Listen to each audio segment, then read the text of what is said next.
Toda vez que eu faço um vídeo sobre BBB, eu lá no final digo que a minha opinião tem uma validade de 24 horas. Porque o BBB vai mudando e a gente mal conhece aquelas pessoas e as opiniões mudam. E esse é um vídeo falando de uma opinião que mudou pra mim. Porque logo nos primeiros dias da casa, eu falei que num eventual paredão entre a Nayara e a Natália, eu preferiria a saída da Natália. E já mudei de opinião. Eu sei que muito provavelmente nesse paredão que está acontecendo agora, quem vai sair vai ser o Luciano. Que eu acho chatinho, mas eu não gostaria que saísse agora. Eu gostaria muito que a eliminada fosse a Nayara. E aí algumas pessoas vão dizer que a Natália tem um discurso de bolsominion e que ela tem que sair antes da Nayara.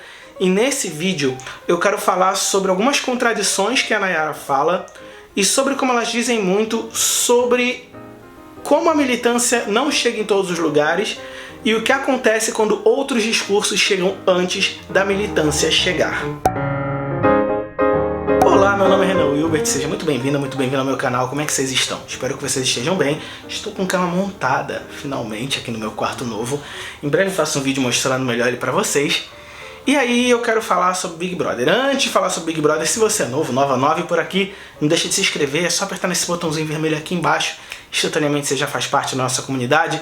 Deixe seu like para o YouTube mostrar esse vídeo para muito mais gente. E se você gosta do meu trabalho aqui, se você quer me incentivar a continuar, vai ter o código da minha chave Pix aqui na descrição. Qualquer valor, R$1, R$5, R$10, quanto você quiser, puder, vai ajudar muito esse trabalho a continuar. Fechado? A Natália, logo que ela foi anunciada, e as pessoas começaram a pesquisar as redes sociais dela, porque tem todo um CSI no Twitter e nas redes sociais, descobriram que ela provavelmente votou no Bolsonaro, mas tinha um post falando mal do Bolsonaro.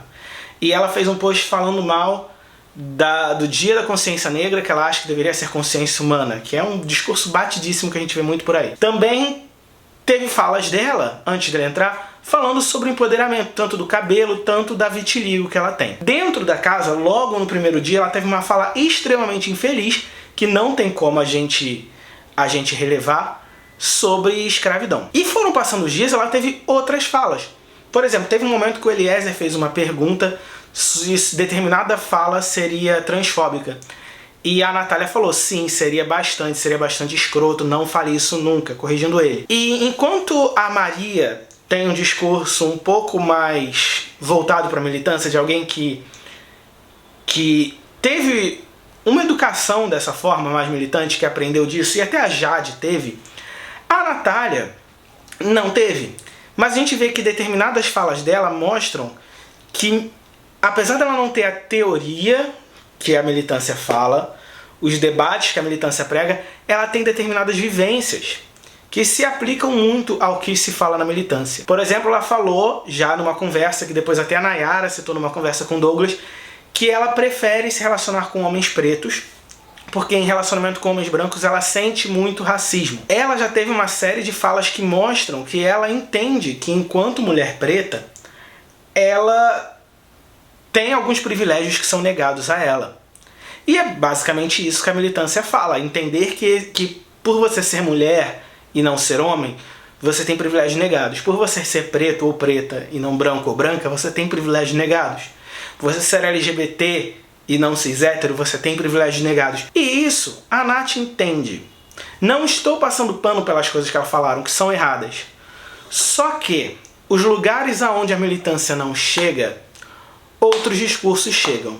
E onde outros discursos chegam e não existe uma outra narrativa sendo oferecida às pessoas, vai ser essa narrativa que chegar que vai educar as pessoas. E a Natália é uma pessoa que, pela história que ela falou, a menina trabalha desde os 12 anos, casou aos 15, aí depois separou, trabalha há muito tempo, diz que trabalha assim o tempo todo, faz tudo o que precisa para se sustentar e não tem uma vida financeira ainda realmente confortável. E aí uma pessoa que não tem esse tempo, às vezes, a pessoa trabalha, dorme, quer se divertir, namorar e tal, às vezes a pessoa de fato não tem tempo para ir atrás da militância. E se a militância não vai atrás dessa pessoa, não chega nessa pessoa, outros discursos vão chegar.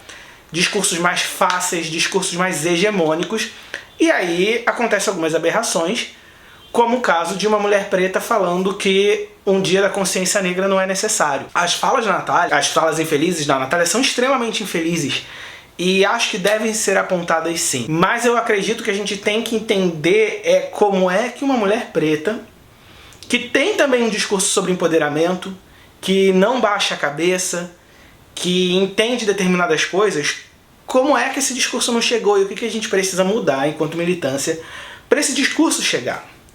Porque o YouTube, querendo ou não, ele ainda é uma bolha. Eu falei aqui que pessoas tipo Rodrigo têm condições, mas tem outras pessoas que não têm nem a consciência do que não sabem para começar a procurar, entende? Quero que a Natália ganhe o BBB? Não. Mas eu acredito que a Natália, tendo um pouco mais de contato com pessoas, talvez tipo a Maria, até a Jade para conversar coisas com ela, eventualmente Douglas, Lina, que são pessoas que ela até se dá bem na casa, ela pode começar a entender. Porque a Natália, ela é uma mulher de 22 anos. Você que está assistindo, aos 22 anos, como é que você era? Se você é de uma bolha um pouco mais desconstruída, porra, talvez você fosse uma pessoa incrível aos 22 anos, bem desconstruída. Eu, aos 22 anos, 10 anos atrás, eu era um completo imbecil. Falava coisas piores do que a Natália fala. Se vocês querem me manter cancelado por coisas que eu falei 10 anos atrás, direito de vocês. Eu tenho consciência do quanto eu aprendi nesses 10 anos.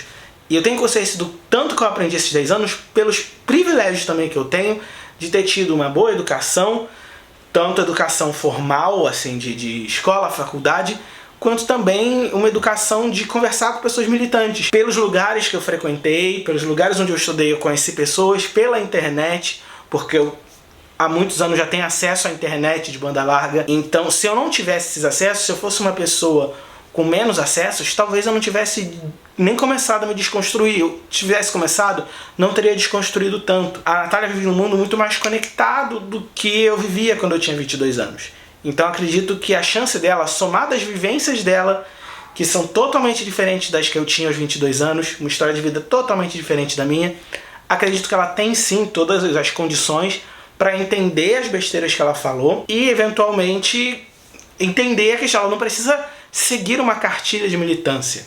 Até porque eu acredito que cada um possa ter seu ponto de vista. Mas eu acho que determinadas coisas, tipo dizer que a gente não precisa de um dia da consciência negra, não dá. Por isso que eu não acho que é tão nociva a presença da Natália no BBB, porque ela mostra esses dois lados da fala.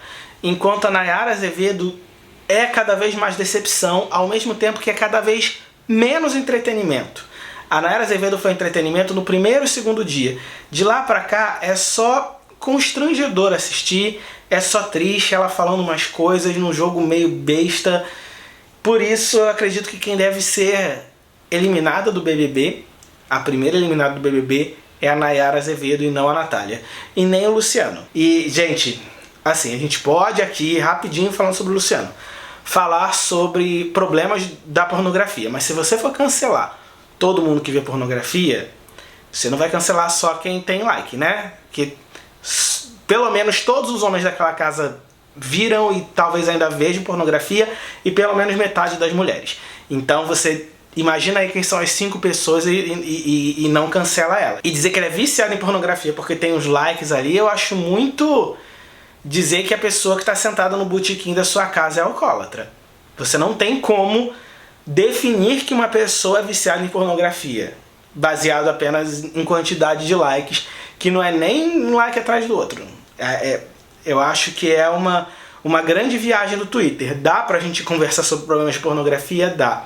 Mas eu acho que a partir do momento que a gente criminaliza a pessoa que assiste a pornografia, a gente tá afastando essas pessoas desse debate. E aí a gente evita. Que vai dizer assim, assistir a pornografia é errado. As pessoas vão dizer, realmente é errado. Ai, ai, ai, pornografia. Vão chegar em casa e não assistir pornografia. Não vai resolver problema nenhum. A discussão indo por esse lado não vai resolver.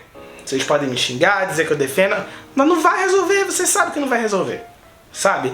É a mãozinha do não use drogas, é mal, Eliana. Alguém deixou de usar droga por causa da Eliana? Então ninguém vai deixar de assistir pornografia porque vocês estão falando que quem assiste pornografia é do mal. A gente tem que ir para um outro caminho. E nessa semana, voltando ao Big Brother, eu acho que o caminho que a gente deve seguir é a eliminação da Nayara Azevedo. Que é chata demais. E eu vou até preparar um outro vídeo aqui falando de uma coisa bem problemática que ela tem feito na casa. Mas por enquanto é isso que eu queria falar. Muito obrigado por assistir esse vídeo até o final, a gente se vê no próximo. Tchau, tchau!